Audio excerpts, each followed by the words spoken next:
काय बघताय? सांगा ना, काय बघताय?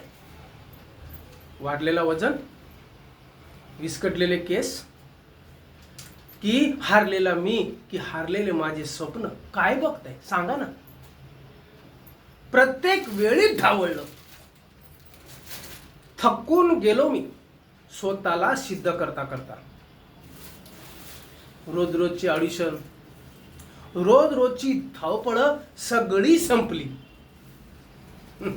हिरो व्हायचं होतं, हिरो झिरो करून टाकलं, मोठा झिरो. चित्रपट सृष्टींची मार्केटिंग करण्यासाठी घेतले गेलेले ऑडिशन.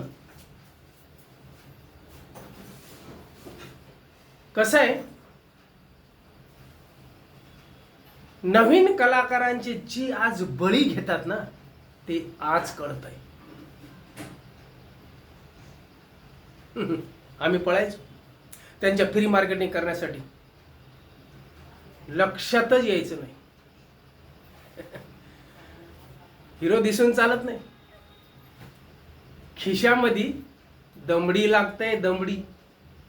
ती दमडी ज्यांच्या जीवावर या लोकांच्या चित्रपट बनतात.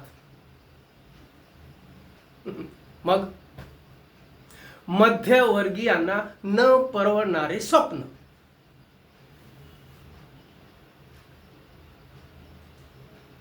चित्रपट सृष्टी सपनांची गाठ मारली, इच्छाची आहुती दिली आणि 2 वेळेची भाकर कशी मिळेल याची जुळवाजुळवी करू लागलो. ध्येय, स्वप्न, आणि मी झालो माझ्या घरच्यांसाठी हिरो. त्यांच्या समाधानी चेहरे पाहिल्यावर आत्ता कळालं की पडद्यावरचा हिरो होण्यापेक्षा पडद्या मागचा हिरो होणं यातच खरी मजा आहे. धन्यवाद.